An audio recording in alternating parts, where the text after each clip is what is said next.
Meski di siang hari aja saya merasa merinding gitu. Gimana kalau malam hari saya nggak kebayang pemirsa.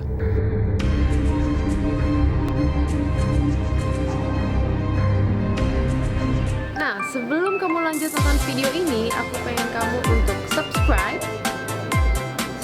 this channel, nyalakan loncengnya juga ya.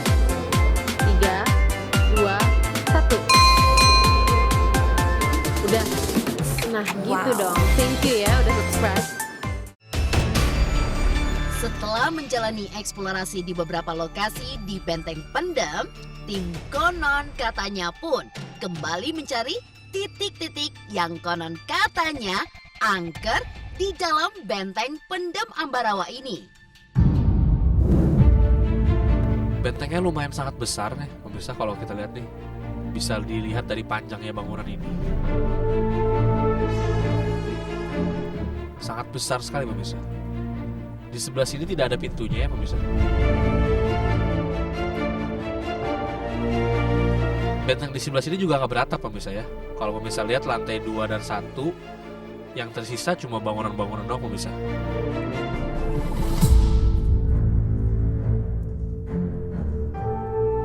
Yuk kita ke lokasi sebelah sana pemirsa. Di sini lantai 2-nya masih beratap ya pemirsa, dan berjendela, nggak kayak yang tadi. Ada suara seperti seng yang terkena angin pemirsa, sangat jelas sekali bunyinya kalau pemirsa dengar ya. Itu kalau kita pemirsa ada yang menjulur ke bawah, bentuknya sangat mengerikan. Saya nggak tahu seperti apa kalau malam hari di sini. Pastinya sih angker banget ya pemirsa ya. Beda sekali pasti suasananya kalau malam hari. Di sini ada gapura dan itu pintunya yang sangat tinggi, sangat berlumut gapuranya ini.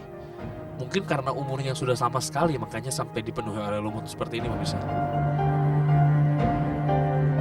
Sepertinya saya harus masuk ke dalam sini.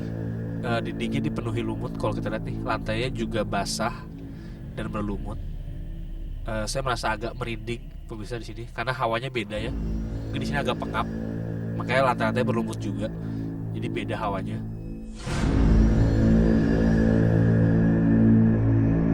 Kalau kita lihat atapnya juga masih kokoh ya pemirsa, walaupun lembab tapi atapnya kokoh gitu pemirsa. Yuk kita ke sana pemirsa. Jendelanya sudah mulai lapuk ya. Kalau kita lihat di sini juga ada pintu yang terbuat dari bambu. Bagian bawahnya udah rusak nih pemirsa dan dikunci. Sangat gelap sekali di dalam kalau saya lihat nih. Sangat lembab dan banyak genangan air di sana. Suasananya gak enak banget pemirsa di sana. Saya penasaran dengan apa yang ada di dalam. Sepertinya saya akan masuk dari pintu yang ada di sana pemirsa.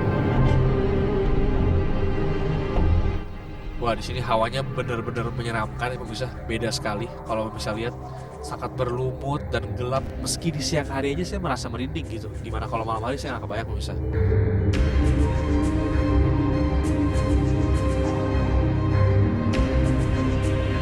Temboknya juga udah pada hancur, udah pada retak. Ditambah ada akar-akar pohon yang memenuhi dinding-dinding ini pemirsa kalau bisa lihat. Atapnya juga udah banyak yang bocor ya kalau kita lihat nih pemirsa.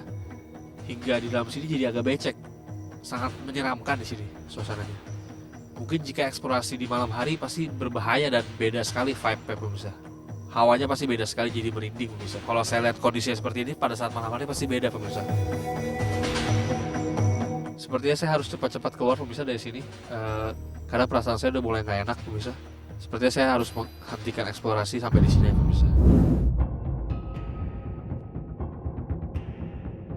Dari hasil eksplorasi, tim konon katanya bahwa Benteng Pendem yang berada di Ambarawa memang terkesan tidak terawat dengan kondisi benteng yang rusak termakan oleh zaman. Ketika melangkahkan kaki menuju ke benteng, tim konon katanya memang langsung merasakan sejuknya hawa dingin di kawasan Ambarawa tersebut. Bagaimana tidak, di Ambarawa memang merupakan daerah yang berada di dataran tinggi hingga memungkinkan udara di daerah tersebut begitu dingin. Ditambah pula dengan lebatnya air hujan yang turun, menambah dinginnya udara yang menusuk kulit tim konon katanya saat menelusuri Benteng Pendem. Ketika melihat area sekeliling Benteng Pendem Ambarawa, memang dipenuhi dengan area persawahan di mana jauh juga dengan perkampungan warga. Hal ini memang menjadi alasan lantaran benteng peninggalan kolonial tersebut kini menjadi tempat lembaga pemasyarakatan ataupun LP, di mana dihuni oleh beberapa narapidana. Tim konon katanya pun akhirnya memberanikan diri dan masuk ke dalamnya. Benar saja pemirsa, baru membuka pintu, energi negatif yang begitu kuat seolah memenuhi bagian dalam ruangan itu. Bagaimana tidak, suasananya yang begitu gelap, lembab, kotor, menyeramkan, serta dipenuhi akar-akar di dinding membuat ruangan tersebut seolah dipenuhi oleh makhluk-makhluk gaib sang penunggu bangunan itu.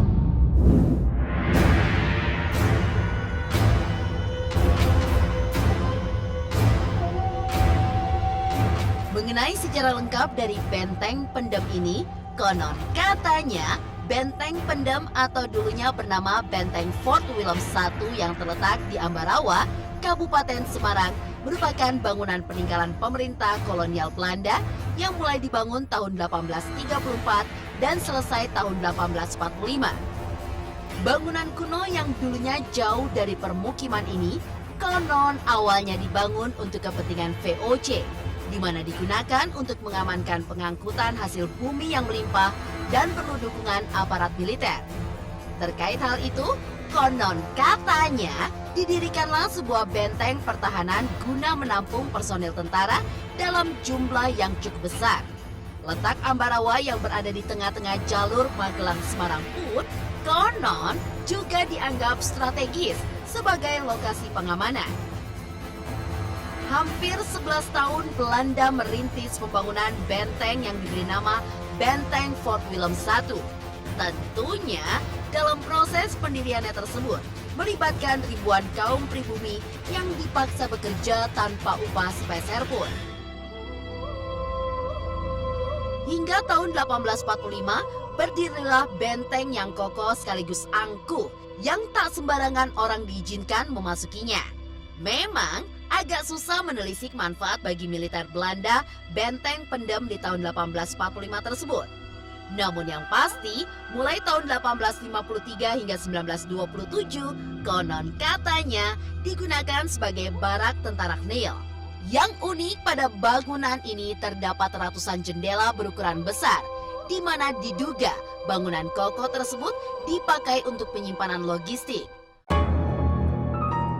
Dalam sejarah perjuangan bangsa Indonesia sendiri, konon katanya benteng ini tercatat pernah menjadi tempat pertahanan terakhir bagi tentara sekutu saat digempur oleh pasukan Tentara Keamanan Rakyat atau TKR, pimpinan Kolonel Sudirman di tahun 1945. Dengan strategi supit udang, militer bule yang dilengkapi senjata canggih pada waktu itu berhasil dipukul mundur. Kejadian berawal dari kedatangan tentara sekutu yang di dalamnya terselip pasukan Nica pada tanggal 20 Oktober 1945, di mana mereka bermaksud mengurus tawanan perang di Jawa Tengah. Namun sayang, para tentara tersebut berulah, sehingga menimbulkan berbagai insiden, salah satunya menyebabkan gugurnya Letnan Kolonel Isdiman, yang memang menjadi prajurit kesayangan Kolonel Sudirman. Tanggal 11 Desember 1945, konon digelar rapat dengan para komandan sektor TKR serta Laskar, di mana akhirnya diputuskan bahwa Ambarawa bakal dikepung dari segala penjuru menggunakan taktik supit udang.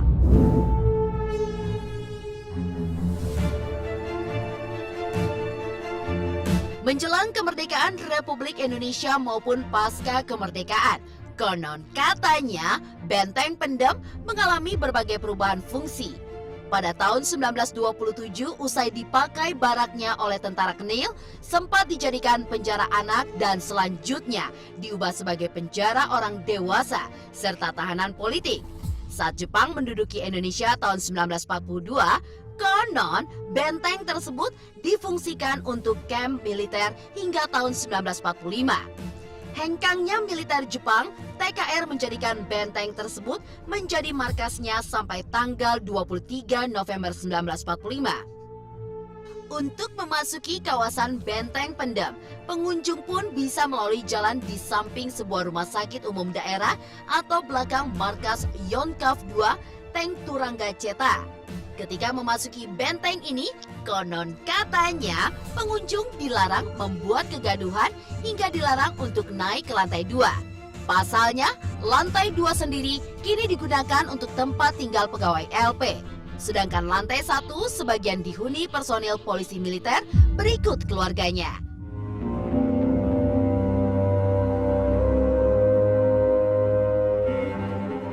Ketika memasuki pintu gerbang utama, kesan kuno memang tetap terlihat.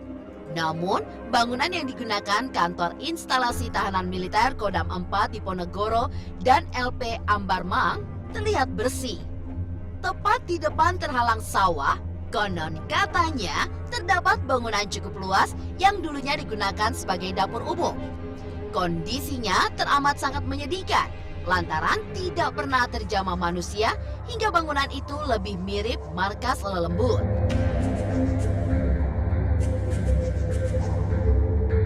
Lantas, seperti apa benteng-benteng lain di tanah air di mana juga merupakan peninggalan zaman kolonial?